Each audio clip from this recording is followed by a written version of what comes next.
میں پرسنلی کیونکہ نہ یہ نسل کی بنیاد پہ ہے اور تقسیم اور نہ زبان کی بنیاد پہ ہے، اور یہ صوبے جو بلیک اینڈ وائٹ ہم نے دکھایا تھا، یہ اگر صوبے نیک نیتی سے بنائے جائیں صرف پاورز کو ڈیوالو کرنے کے لیے، تو بھی انہیں 2-3 سال آپ کو مالی امداد دینی ہوگی، کیونکہ یہ فوری طور پہ ان کی ورکنگ سٹارٹ نہیں ہو جائے گی، لیکن یہ توقع کی جا سکتی ہے کہ 2-3 سال کے بعد یہ پرفارم کرنا شروع کر دیں، ڈیلیور کرنا شروع کر دیں، ٹیکس جنریٹ کرنا شروع کر دیں، اور ایک اچھے مثالی یونٹ اور کاؤنٹی سٹائل میں یہ سامنے آئیں۔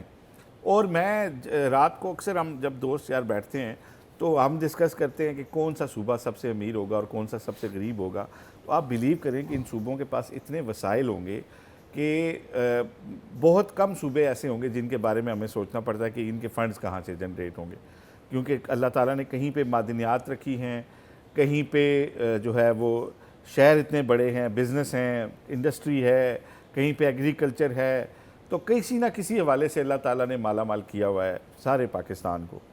تو جو میری اس سلسلے میں کنسرن کوارٹرز جو ہیں، جو سٹیک ہولڈرز ہیں، ان سے بات ہوتی ہے تو وہ کہتے ہیں کہ جس تسلسل سے یہ بات ہو رہی ہے اور جس طریقے سے کی جا رہی ہے تو یہ ایک سنجیدہ بات ہے، لیکن بنیادی بات وہی ہے کہ مرکز جو ہے اگر اس کے سامنے صوبے گیو اپ کرتے ہیں NFC اور دوسرے معاملات پہ، تو پھر تو یہ معاملہ شاید ریورس ہو سکے۔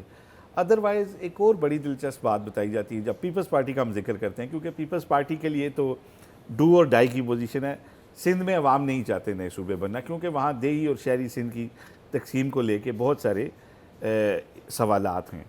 شہری سندھ امیر بھی ہے، شہری سندھ کے وسائل بھی جنریٹ ہوتے ہیں، جو دیہی سندھ ہے وہ بہت پسماندہ ہے، اور ان کے نزدیک اگر شہری سندھ چلا جائے گا ان سے کراچی، حیدرآباد، تو فنڈز کیسے جنریٹ ہوں گے اور ان کے صوبے کیسے چلیں گے اگر بن بھی جائیں گے، تو وہ اس حوالے سے ہمیشہ سے کنسرن رہے ہیں۔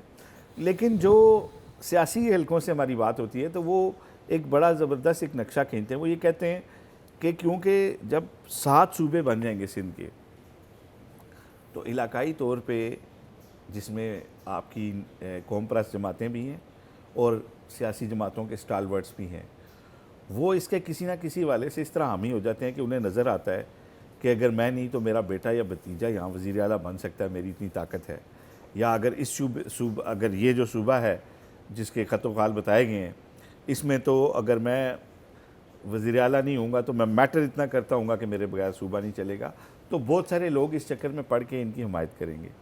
اس کے علاوہ ایک جو بات ہوتی ہے کہ جی پیپلز پارٹی کیا کرے گی، تو پیپلز پارٹی کے حوالے سے کہا جا رہا ہے کہ اگر طاقتور حلقوں نے اس منصوبے کو عمل درآمد کروانا ہوا تو وہ پھر اس پہ یہ بات نہیں سوچیں گے، اس کو ووٹ PTI کر دے گی۔ اعزاز، میں آپ کو ایک بڑا بالکل ممکن ہے، میں آپ کو دلچسپ بات بتا رہا ہوں۔ مجھے ایک بڑے باخبر شخص نے بتایا کہ PTI کے 50 سے زیادہ ارکان اسمبلی ایسے ہیں، قومی اسمبلی کے، جن کے ایفیڈیوٹ جو ہیں وہ موجود ہیں طاقتور حلقوں کے پاس، اور انہیں جیسا کہا جائے گا وہ کریں گے۔ 27ویں آئینی ترمیم میں بھی تو آپ کو یاد ہے PTI کے لوگوں نے ووٹ دیے تھے، چند ووٹ لیے گئے تھے، جتنی ضرورت تھی اتنے نکالے نا انہوں نے۔ پیپلز پارٹی کو ایک فیس سیونگ بھی دی جا سکتی ہے کہ آپ اگر اس پہ نہیں آتے تو نہ آئیں، ہم اسے اپروو کرا لیتے ہیں، لیکن آپ اس کی اس طرح مخالفت نہ کریں اور نئے یونٹس جو ہیں وہ بنا لیے جائیں۔ نہیں، لیکن وہ کیسے فیس سیونگ دیں گے؟ پہلے تو سندھ اسمبلی سے قرارداد منظور ہونا نئے صوبوں کی۔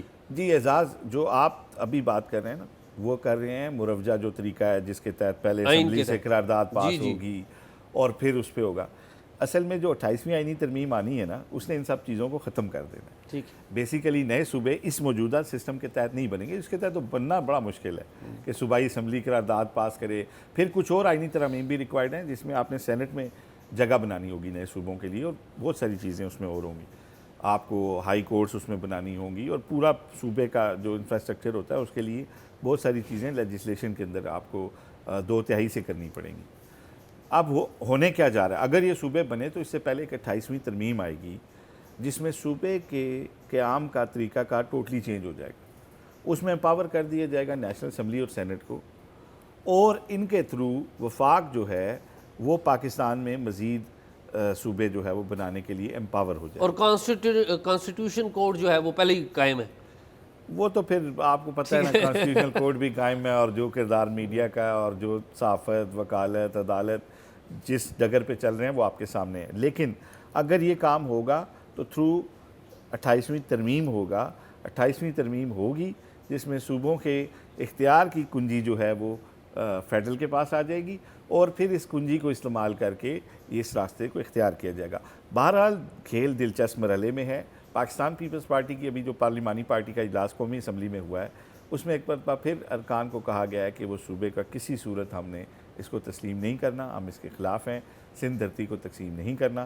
دوسری طرف جو طاقتور حلقے ہیں جنہوں نے یہ نقشے کھینچے ہیں, وہ یہ کہتے ہیں کہ یہ صوبے بنیں گے اور ہم انہی سے بنوائیں گے, اور یہ اسی تنخواہ پہ کام کریں گے ہمارے ساتھ, اور آپ دیکھیں کہ کیسے بنائیں گے. تو اب کھیل دلچسپ مرحلے میں اعزاز. موسٹ لائکلی ویسے تو اجلاس 2 ہفتے کے لیے یہ شیڈیول میں کال ہوا ہے, لیکن اگر آئینی ترمیم آئی تو اس کو ایکسٹینڈ بھی کیا جا سکتا ہے, ممکن ہے یہ 3 ہفتے بھی چل جائے. تو دیکھتے ہیں کہ ابھی اس سلسلے میں آگے چیزیں کیسے بڑھتی ہیں. 3 آپشنز کے بارے میں مجھے پتہ لگا ہے. پہلی آپشن تو یہ ہے نا کہ 33 صوبے بنا لیے جائیں, جس طرح کہ بات ہوئی ہماری, اور ہم نے وہ رپورٹ دی اس پلیٹ فارم سے, آپ وہ لے کے آئے ساری چیزیں. دوسری بات یہ ہے کہ وہ کہتے ہیں کہ جی ہر صوبے کے اندر 2 صوبے بنا لیں. دوسرا آپشن یہ ہے. اور تیسرا آپشن یہ ہے کہ وہ یہ کہتے ہیں کہ جی چلیں اگر یہ بھی آپشن نہ قبول ہوئی تو ہم لوکل گورنمنٹ سسٹم جو ہے, وہ جو NFC کا جو قانون ہے اس میں ترمیم کریں گے, اور لوکل گورنمنٹ سسٹم میں وہ جو جل مشرف کا سسٹم تھا اسی کو بحال کر کے وفاق جب بجٹ دے گا تو براہ راست ضلع کی سطح پر بجٹ دے گا. تو یہ 3 آپشن ہیں. تو دیکھیں نا, یہ وہی آپشن ہے اعزاز. NFC میں اگر ترمیم پہ راضی ہو جائیں گی بڑی پارٹیاں تو صوبے نہیں بنیں گی. یہ تو میں نے آپ کو کہا, یہ وہی آپشن ہے. میں سمپل ورڈز میں آپ کو بتا رہا ہوں کہ 3 آپشنز کیا ہیں. ایک بات تو یہ ہوگی. دوسری بات یہ ہے کہ دیکھیں ابھی حقیقت یہ ہے کہ گو کہ اسٹیبلشمنٹ اور جو حکومتی اتحادی جماعتیں ہیں وہ ساری ایک نظر آ رہی ہیں, لیکن ان بٹوین دیم جو مفادات کی جو تقسیم ہے وہ بڑی واضح نظر آ رہی ہے کہ ہر جماعت کا اپنا مفاد ہے اور طاقتور لوگوں کا اپنا مفاد ہے. دیکھنا یہ ہے کہ جیتے گا کون. لیکن مجھے ابھی تک جو صورتحال لگ رہی ہے, میں بڑی ایمانداری سے آپ کو بتا رہا ہوں کہ یہ طاقتور لوگ یا جن کے پاس بے پناہ اختیار ہے, میرا یہ خیال ہے کہ سیاستدان پھر سیاستدان ہوتا ہے. یہ کوئی نہ کوئی ایسا کھیل کھیل جاتا ہے جس سے یہ طاقتور لوگ جو ہے نا یہ پھر دیکھتے رہ جاتے ہیں. میرا یہ خیال ہے کہ یہ چیزیں آلسو کنیکٹ کی ہوئی ہیں اور بہت ساری چیزوں سے جو کہ ریجنل خطے کی صورتحال ہے اس سے بھی کنیکٹ کی ہوئی ہیں. اور 2028 یہ بڑا اہم ایئر ہے. 2028 سے پہلے اگر یہاں پہ کوئی بڑی تبدیلی لانی ہے تو وہ ہو سکتی ہے. 2028 کے بعد کچھ نہیں ہوگا. اور آپ کو پتہ ہے نا 29 تو مدت ختم ہوتی ہے نا, 29 میں تو اسمبلی کی بھی مدت ختم ہوتی ہے, اور اگر آپ بالکل اینڈ پہ کریں گے تو اور زیادہ مسائل ہوں گے. جتنے لوگ اراکین پارلیمنٹ جو آج آپ کو ایفیڈیوٹ بھی لکھ کے دے رہے ہیں, ماضی میں بھی دیتے تھے, وہ اندر جا کے بدل جاتے ہوتے ہیں. تو خیر لیٹس سی کہ ہوتا کیا ہے. It is yet not clear کہ صوبے بنیں گے. ایک پارٹی بضد ہے کہ بنیں گے اور دوسری پارٹی اپنی سیاست کر رہی ہے اور وہ کہہ رہی ہے کہ نہیں بنیں گے. ابھی تو دیکھیے گا سندھ کے قوم پرست بھی نکل رہے ہیں, یہ بھی دیکھیے گا. تو آصف یہ تو باتیں ہم نے کر لیں, لیکن یہ بتائیں کہ وہ اکبر ایس بابر صاحب کا اس دن آپ نے انٹرویو بھی کیا تھا, سنا PTI میں کوئی کمیٹی بھی بن گئی ہے, کیا کہانی کیا اندر کی؟ دیکھیں جو بیان جو دیا اکبر ایس بابر صاحب نے ہمارے شو میں بھی, اور پہلے بھی انہوں نے اون کیا تھا کہ ان کو میسیج آیا عمران خان کا, تو اس کے بعد جتنے ناراض لوگ تھے PTI کے جو اس وقت چھوڑ گئے تھے جب خان صاحب اپنے اصولوں سے ہٹ کے دوسری طرف جا رہے تھے, تو وہ آہستہ آہستہ وہ لوگ نکل گئے یا خاموش ہو کے بیٹھ گئے اور پارٹی میں ان کا لینا دینا نہیں رہا. تو وہ سارے یہ سوچ رہے ہیں کہ شاید عمران خان جو ہیں انہوں نے جیل میں بیٹھ کے کچھ سیکھ لیا ہے اور وہ لرن کیا ہے اور وہ چاہ رہے ہیں پرانے لوگوں کو لانا. تو ان کے اندر ایک ہوپ بھی ہے اور ان کے اندر ایک جذبہ بھی ہے, تو وہ خود سے رابطہ جو ہے وہ کر رہے ہیں. اکبر ایس بابر جو ہیں ان کو, اور بڑی تعداد میں پوری دنیا سے لوگوں نے, امریکہ سے, یورپ سے, دنیا کے باقی خطوں سے جو ہے ان لوگوں نے جو خان صاحب کے کبھی ہوسٹ ہوتے تھے اور بعد میں پارٹی سے ناراض ہو کے پھر وہ خاموش ہو کے بیٹھ گئے تھے, بڑی تعداد میں لوگوں نے رابطہ کیا ہے، اور اب کوشش یہی ہے کہ ایک اگلے 2 سے 3 ہفتے ایکسپیکٹ کیے جا رہے ہیں کہ اس کے اندر ایک کنونشن ہوگا بہت بڑا، اور اس کنونشن ویسے آصف آپ کو بھی پتہ ہے، میں نے آپ سے ذکر بھی کیا تھا، ایک پنجاب سے فارمر جو جنرل سیکرٹری تھے پنجاب کے، انہوں نے رابطہ ہم سے کیا تھا، وہ کہہ رہے تھے کہ ہم ایک الگ سے آلریڈی کنونشن بنا رہے ہیں، کیونکہ پی ٹی آئی جماعت بہت بڑی ہے نا، فالوئنگ بہت بڑی ہے، تو ہر بندہ ایک جسے کہتے ہیں نا اپنے آپ میں ایک انسٹیٹیوشن ہے. نہیں، بہت سارے لوگ تو ایسے ہیں نا جو جن کا آپ دیکھ لیں نا، اب اکبر ایس بابر کے اسٹیچر کا تو کوئی بھی آدمی نہیں ہے نا جن کو لوگ جانتے ہوں، ایون جنہوں نے آپ سے رابطہ کیا ابھی آپ کو بھی ان کا نام شاید یاد نہ ہو. اکبر ایس بابر کے اسٹیچر کے لوگ جو ہیں وہ تو اسٹیچر کا تو ایک ہی بندہ ہے. تو آپ یہ جو کنونشن کریں گے یہ پنڈی میں کریں گے، لاہور میں نہیں کریں گے، ٹھیک ہے نا. اور ظاہر ہے اکبر ایس بابر کیونکہ پہلے دن سے اور فاؤنڈنگ ممبر اور مین خان کے ساتھ اور اس کے دوست تھے، اور سپریم کورٹ آف پاکستان نے بھی انہی کو ہی ڈکلیئر کیا ہے فاؤنڈنگ ممبر اپنے فیصلے میں. لیکن آصف یہ بات آئی ایگری ود یو، لیکن یہ بات اکبر ایس بابر صاحب نے ظاہر ایک سٹیٹمنٹ دیا ہے، ایک بات کیا ہے، ابھی تو فارملائز اس وقت ہوگا کہ جب عمران خان کی وکلاء سے یا اپنی ٹیم سے جب بھی ملاقات ہوگی تو پھر ان سے ظاہر یہ باتیں پوچھیں گے نا کہ بھی کیا بات ہوئی. جی ابھی تو صرف اکبر ایس بابر میرا صاحب نہیں کا خیال کہ عمران خان صاحب اس موقع پہ یہ کہیں گے کہ جی میں نہیں لوں گا جی جو بندے روٹ گئے. جی ہاں ظاہر ہے ابھی لیٹس سی. اور عمران خان صاحب نے اگر کہا ہے تو وہ اس کو اون کریں گے، اور نہیں کہا تو تردید کر دیں گے. پھر اکبر ایس بابر بھی بتا دیں گے کہ مجھے کس نے پیغام دیا تھا، اس سے پوچھیں گے نا، پھر وہ بھی سامنے آ جائیں گے. بالکل ٹھیک بات. اگر میسج آیا ہے تو وہ بتائیں گے نا کہ مجھے فلاں بندے نے کہا تھا، یار وہ بندہ تو بڑا جھوٹا ہے کیونکہ خان تو کہہ رہا میں نے نہیں دیا. تو جو بہت سارے لوگ ہیں نا، وہ مجھے بہت سارے لوگ اس سارے معاملے کو نا شکوک کی نظر سے دیکھ رہے ہیں کہ جی اکبر ایس بابر کو کیوں کہا، اسد کیسر کو کہہ دیتے، پی ٹی آئی کے اندر کیونکہ بھائی اسد کیسر کوئی ناراض لوگوں کے سرخیل تو نہیں ہے. اسد کیسر صاحب تو آلریڈی پارٹی کے اندر ہیں، جو بھی ان کے معاملات ہیں وہ آپ جانتے ہیں. بہت ساری باتیں میں نہیں کہنا چاہتا، اور جو کچھ وہ ڈیلیورنس ابھی پی ٹی آئی کر رہی ہے وہ بھی سب کے سامنے ہے. اور دوسری بات، بہت سارے لوگ اس خوف کے تحت بھی قیاس پھیلا رہے ہیں کہ وہ سمجھتے ہیں، جو سٹنگ جو لوگ ہیں وہ سمجھتے ہیں کہ یہ ہمارے اوپر عدم اعتماد ہے. چلیں خیر یہ وہی بات ہے، عمران خان سے جس دن کسی کی ملاقات ہوگی پتہ لگ جائے گا. اگر عمران خان نے تردید کی تو اکبر ایس بابر ظاہر ہے پھر اس بندے کو سامنے لے آئیں گے جس نے انہیں پیغام دیا ہے کہ بھئی آپ نے مجھے غلط پیغام کیوں دیا. ٹھیک بات. لیکن یہ ہے کہ ابھی بہت بڑی ایک ایکٹیویٹی اس ناطے ہو رہی ہے کہ ان کے ساتھ لوگ رابطہ کر رہے ہیں اور لوگ جڑ رہے ہیں، اور ایک بڑا کنونشن جو ہے وہ ہونے جا رہا ہے. تو میرا خیال ہے اعزاز اب بات کی جائے جشن آزادی کے حوالے سے. نہیں، میرے خیال میں آصف جشن آزادی سے زیادہ اہم بات ہے پاکستان میں تقریباً 79 ایئرز کے بعد، 79 سال کے بعد، 47 سے لے کر اس سال جو قومی اعزازات کی نامینیشن کی گئی تو اس میں بھارت کے شہر ممبئی سے تعلق رکھنے والے 2 ڈاکٹروں کو قومی اعزاز دینے کا فیصلہ کیا گیا. پاکستان کا قومی اعزاز دینے کا فیصلہ، وہ وفات پا چکے ہیں ڈاکٹر صاحبان. ان میں سے ایک جو ڈاکٹر ہیں ڈاکٹر جل رتن جی پٹیل، اور دوسرے ریڈیالوجسٹ ہیں ڈاکٹر جل ڈیبو ان کا نام ہے. دونوں ممبئی میں تھے، اور 1946 میں ان دونوں ڈاکٹرز کو ایک بات کلیئر ہو گئی تھی کہ قائد اعظم محمد علی جناح بانی پاکستان، جو کہ اس وقت پاکستان کا مقدمہ لڑ رہے تھے، پاکستان کے لیے باغ ڈور کر رہے تھے، ان دونوں کو پتہ لگ چکا تھا کہ محمد علی جناح ایک سے زیادہ وقت نہیں، ان کے پاس ڈیڈ لائن تھی. وہ کہتے تھے زیادہ سے زیادہ 1.5 سے 2 سال زندہ رہیں گے، اور ایگزیکٹلی ان کی جو اسیسمنٹ ہے وہ ٹھیک ہوئی. لیکن اہم بات یہ نہیں ہے کہ ان کو پتہ تھا، اہم بات یہ ہے کہ انہوں نے یہ بات ایٹ دیٹ ٹائم کسی سے شیئر نہیں کی. پروفیشنل اپنا جو ازم تھا بالکل اس کے تابع انہوں نے بالکل 1938 سے جناح بیمار تھے، 1938 سے، اور بعد میں 1946 میں ان کو پتہ لگ گیا.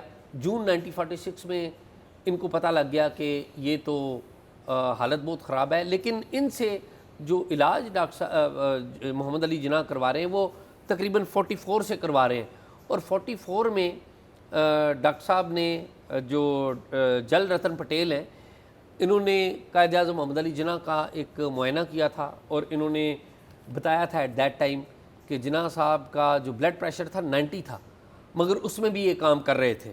یہ بات ہیکٹر بولیتھو ہے، جناح کریٹر آف پاکستان، اس کے رائٹر ہیں، انہوں نے یہ ڈاکٹر جل رتن پٹیل نے ان کو بتائی تھی 1952 میں، یعنی کہ جناح کی وفات کے بعد۔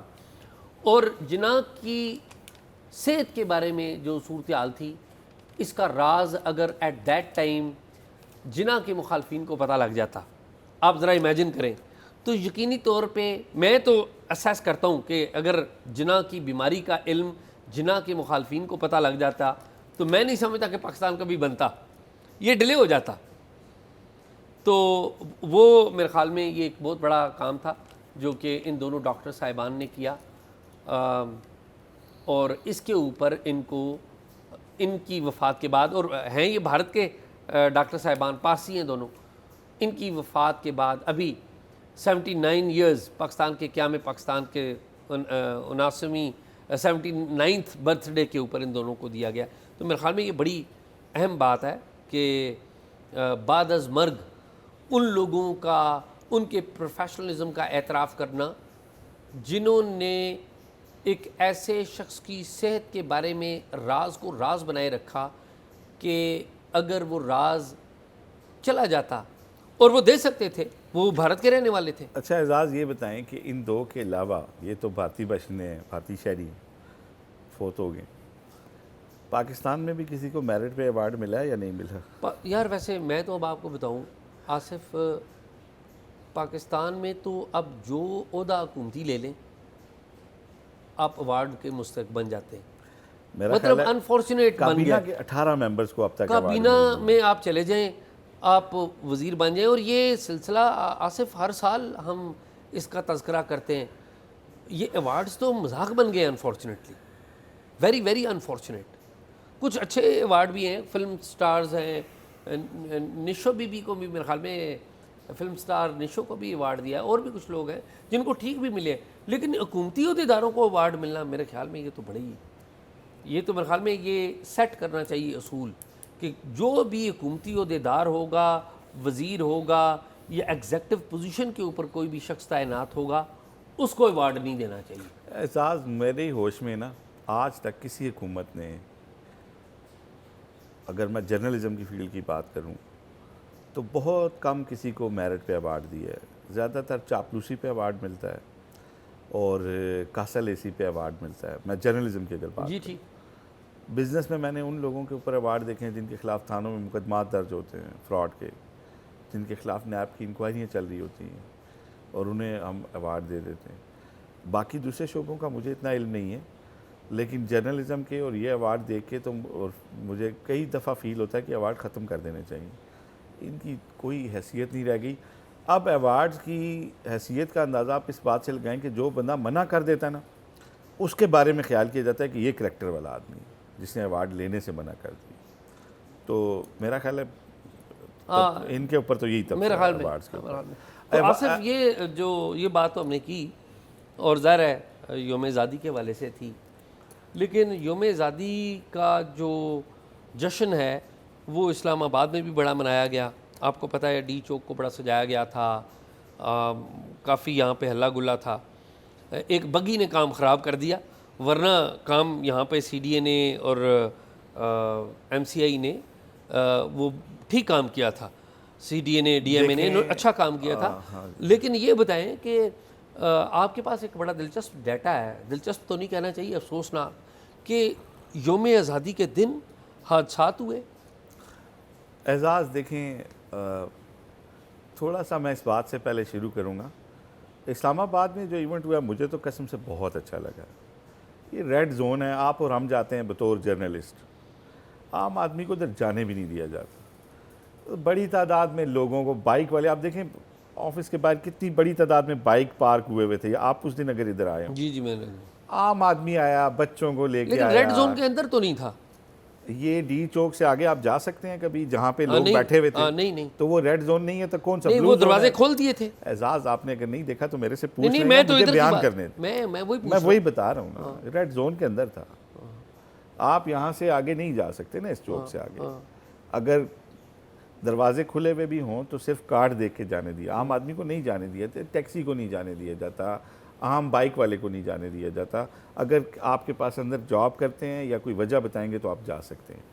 تو یہ دروازے بھی کھل گئے تھے، اور اس کے رائٹ لیفٹ یہ جو جگہ ہے نا دونوں طرف، یہاں پہ عام آدمی بڑی تعداد میں بیٹھے، بہت بڑی تعداد میں. اگر میں کہوں کہ 8-10 ہزار کا مجمع تھا تو شاید یہ کوئی زیادہ دور نہیں ہوگا. سڑکیں تو ٹریفک سے بھری ہوئی تھی. اور مجھے اس بات کی خوشی ہوئی کہ عام آدمی ریڈ زون میں بھی آیا ہے. بچے بھی دیکھ رہے ہیں ان عمارتوں کو جن پہ قومی وسائل لگے ہوئے ہیں، پارلیمنٹ، پریزیڈنسی، سپریم کورٹ. یہ ہماری جنریشنز کو کیوں ان سے محروم رکھا جائے، دکھایا جائے، بتایا جائے. تو اور پھر بڑا ہی اچھا شو امپریسو ہوا. اور جو بگی والی بات ہے نا، بگی سے بالکل آتی ہے نوآبادیاتی دور کی بو، لیکن بگی پہ تنقید کون کر رہے ہیں؟ جن کو محسن نقوی سے تکلیف ہے، جو خود ایوان میں کھڑے ہو کے کہتے ہیں جہاز لیا ہے تو لیا ہے، پھر کیا کریں. تو ایسے تو نہیں ہو سکتا اعزاز کہ آپ خود کہیں کہ جہاز لیا ہے تو لیا ہے، اور دوسری طرف ایک بگی میں جس میں منسٹر نے بیٹھنا تھا وہ نہیں آئے تو بیوروکریٹ بیٹھ گئے، تو آپ کہیں جی کہ یہ تو انگریز کے دور کی یاد تازہ ہو گئی ہے. بالکل انگریز کے دور کی ساری یادیں ختم کی جائیں، پنجاب سے بھی ختم کی جائیں، سندھ سے بھی ختم کی جائیں، اسلام آباد سے بھی ختم کی جائیں. اسلام آباد کی بگی پہ تنقید آپ کرتے ہیں بڑے بڑے محلوں کے اندر بیٹھ کے. مجھے بتائیں میاں نواز شریف اور زرداری فیملی نے کون سی سادگی کی مثالیں آج تک قائم کی ہیں؟ بگی پہ اعتراض کون کر رہے ہیں؟ آپ کو محسن نقوی سے گلا ہے، کسی اور سے گلا ہے، تو سامنے آ کے بات کریں، بگی کے اوپر تنقید نہ کریں. اور علم کہتے ہیں کہ علم وہ ہوتا ہے جو آپ کے عمل سے ریفلیکٹ ہوتا ہے. باتوں سے جو علم ریفلیکٹ ہوتا ہے جس پہ آپ خود عمل نہیں کرتے، یہ تو منافقت ہے. تو بگی پہ تنقید وہ کرے جو سادہ زندگی گزار رہا ہو، جو بگیوں میں بیٹھتا نہ ہو، جو خصوصی طیارے لے کے کہتے ہوں کہ لیا تو پھر، اور وہ کہیں کہ بگی کیوں آ گئی. تو کچھ شرم ہوتی ہے یار، تھوڑا سا ہونا چاہیے. تو میرے یہ اس دن مجھے بڑی خوشی ہوئی. لیکن آصف میں آپ کو ایک بات بتاؤں، یہ تو نون لیگ یا پیپلز پارٹی اگر وہ بگی پہ اعتراض کر رہے ہیں، یہ تو ان کا آپس میں معاملہ ہے نا کہ محسن نقوی ان کے ساتھ ہی بیٹھتے ہیں، تو اس کے اوپر عام آدمی میں سوشل میڈیا میں ٹرینڈ چلے ہیں نہیں باقاعدہ. میں آپ کو یہ کہہ رہا ہوں کہ جو یہ وی آئی پی کلچر ہے، ہم تو خود اس کے خلاف ہیں. لیکن اسلام آباد کے وی آئی پی کلچر کو جب آپ لاہور اور کراچی میں اپنے محلوں کے اندر بیٹھ کے کرٹیسائز کر رہے ہیں نا، تو یہ آپ کی منافقانہ طرز عمل کو سامنے لاتا ہے. میری بات آپ نہیں سمجھ رہے. میں یہ بات کچھ اور کر رہا ہوں. میں یہ کہہ رہا ہوں، میں ان سوشل میڈیا انفلوئنسرز کی ٹویٹیں آپ کے سامنے رکھتا ہوں جن کو جہاز کی جو جسٹیفائی کر رہے تھے اور بگی پہ تنقید کر رہے ہیں. اعزاز میں جانتا ہوں سوشل میڈیا کہاں سے چلتا ہے، کیسے چلتا ہے، سب نے اپنے اپنے ونگز رکھے ہوئے ہیں. میرے بڑے نامی گرامی صحافیوں کی تنقید میں آپ کو بگی پہ دکھا سکتا ہوں جس پہ میں خود تنقید کر رہا ہوں. لیکن میں ان صحافیوں کی تنقید کو جائز نہیں سمجھتا جو پرائیویٹ جہازوں کا دفاع کرتے ہوں. ٹھیک ہے نا؟ میرا پوائنٹ آف ویو یہ ہے کہ جشن آزادی ہے، اس میں ایک کام غلط ہوا ہے، اس پہ آپ سیاسی پوائنٹ سکورنگ اتنی نہ کریں کہ سارا معاملہ دب جائے. نہیں، لیکن بہت اچھا ہوا. پہلی دفعہ میں عام آدمی کو آپ نے شامل کیا، جشن آزادی کے ایونٹس میں شامل کیا. اس کو لگا کہ پاکستان، حالانکہ پاکستان میں آپ کو ہمیں کتنی آزادیاں ہیں، آپ بھی جانتے ہیں، ہم بھی جانتے ہیں. جو آزادی اظہار رائے کی آزادی ہے، جو صحافت کی آزادی ہے، جو شہری آزادیاں ہیں، وہ آپ اور میں جانتے ہیں. اس کے باوجود اگر قوم کوئی چھوٹی موٹی خوشی مناتی ہے تو اس پہ اتنا برہم نہیں ہونا چاہیے. آصف پہلی بات تو یہ ہے کہ یہ ریڈ زون نہیں ہونا چاہیے، یہ ایک دن کے لیے نہیں کھلنا چاہیے، یہ سال کے 365 دن کھلا ہونا چاہیے. پہلی بات تو یہ ہے، ایک دن کھل گیا تو ہم خوشیاں منا رہے ہیں جی، ایک دن کھول دیا. پہلی بات تو یہ ہے. آج اسلام آباد پتہ ہے کیا بنا ہوا ہے آصف؟ جس روڈ سے آپ بھی آتے ہیں اور میں بھی آتا ہوں، ناکے شروع ہو گئے وہاں سے. وہاں یہ جو مری روڈ ہے وہاں سے ناکے شروع ہو چکے ہیں. کبھی آپ نے سوچا تھا کہ ناکے وہاں پر شروع ہوں گے؟ ریڈ زون میں آپ داخل ہوتے ہیں، اس داخلے سے پہلے 2 جگہ ناکا ہے آپ کا. ایسا ہی. اور ایک دن کھل گیا اور ہم بڑی خوشی منا رہے ہیں، بڑی کمال ہو گیا. اچھی بات ہے، اس کو ایکسپینڈ کریں. یہ جو لوگوں کو آپ نے خوشی دی ہے اس کو پرماننٹ کریں، اس کو ایک دن تک محدود نہ کریں. یہاں پر ایلیٹ نے نہیں رہنا. یہ ملک عام آدمی کے پیسے سے چلتا ہے. بالکل. اور یہ جو ہم نے جشن منایا یہ بھی عام آدمی کے ٹیکسوں سے چلا ہے. تو یہ بات ہے کہ چلیں ہم تو کیونکہ اس میں عام آدمی شامل تھا نا اعزاز. نہیں میں کہہ رہا ہوں کہ وہ عام آدمی اچھی بات ہے. جو جشن آپ مناتے ہیں نا اپنے ایوانوں میں جس میں عام آدمی سے وہ بھی عام آدمی کے پیسے سے ہی منایا جاتا ہے. جی ہاں بالکل. اس جشن کا تو ہم دفاع اس لیے کر رہے ہیں کہ اس میں 12 عوام شامل تھی نا. انہوں نے آتش بازی دیکھی, انہوں نے پریڈ دیکھی, انہوں نے ترانے دیکھے, تو ان کو اگر کوئی خوشی کا موقع ملتا ہے تو میں تو اس کی حمایت کروں. ہاں نہیں وہ ٹھیک ہے, لیکن میں یہ کہہ رہا ہوں کہ یہ خوشی کا موقع ایک دن تک محدود نہ رکھیں, نہیں ہونا چاہیے. عام آدمی کو ایکسیس کھلے. یہ جو ریڈ زون کا طریقہ کار وضع کیا گیا تھا یہ 2007 میں کیا گیا تھا. عام آدمی کو آپ نے نکال دی. عام آدمی نے کورٹ میں کیس سپریم کورٹ میں جانا ہو تو اس کو آپ اندر نہیں جانے دیتے, پرابلم آتی ہے بیچارہ مشکلوں سے. صحافیوں کو ریسٹرکٹ کر دیا گیا سپریم کورٹ میں اعزاز. سیکریٹریٹ میں عام آدمی کا جانا بڑا محال ہو گیا ہے. لوگ لائنوں میں کھڑے ہیں, پیٹرول لوگوں کا ضائع ہو رہا ہے اور مہنگائی آسمانوں سے باتیں کر رہے ہیں. کس طرح کی بات کر رہے ہیں؟ کوئی صحافی بھی جا کے دکھائے جب تک اندر سے فون نہیں آتا کہ آپ کو کیوں جا رہے ہیں. تو یہ وہی میں بات کر رہا ہوں کہ خیر یہ تو معاملات چلتے رہتے ہیں سرکاری. اسی میں اعزاز ایک چھوٹی سی جو آخری بات میں کرنا چاہ رہا ہوں. دیکھیں عوام نے اس آزادی کو تھوڑا سا میں سمجھتا ہوں مس یوز بھی کیا ہے. میں بڑی مطلب مجھے پتہ ہے میں کتنی سینسیٹیو بات کر رہا ہوں, لیکن میں صرف آپ کے سامنے ایک فگر رکھنا چاہ رہا ہوں کہ صرف جشن آزادی کے موقع پر پنجاب میں 26 افراد کی جان گئی ہے ٹریفک حادثات میں. دیکھیں یہ غلط بات ہے. یہ جو ون ویلنگ ہے اور ون ویلنگ کے چکر میں جی تیز رفتاری, ون ویلنگ, اس طرح کی بہت ساری وائلیشنز کے تحت, اور 1078 لوگ شدید زخمی ہوئے ہیں. یہ صرف پنجاب کا فگر ہے. اگر میں اسلام آباد کا بتاؤں, اسلام آباد میں 2 واقعات کی تو میں نے خود فوٹیج دیکھی ہے جشن آزادی کی رات کی, کہ ایک ڈی چوک میں سے آگے جائیں تو وہ ریڈیو پاکستان چوک میں ایک تیز رفتار گاڑی نے بائک والے کو ہٹ کیا, اسپاٹ پہ ڈیتھ ہوئی ہے. دوسرا واقعہ کشمیر ہائی وے کا تھا جہاں پہ ایک 22 گریڈ کے افسر انتہائی تیز رفتاری سے یوں کشمیر ہائی وے پہ چڑھے اور انہوں نے بائک والے کو ہٹ کر دیا, بہت برے طریقے سے ہٹ کر دیا. اور اس کے علاوہ بھی بے شمار حادثات اسلام آباد میں بھی ہوئے ہیں.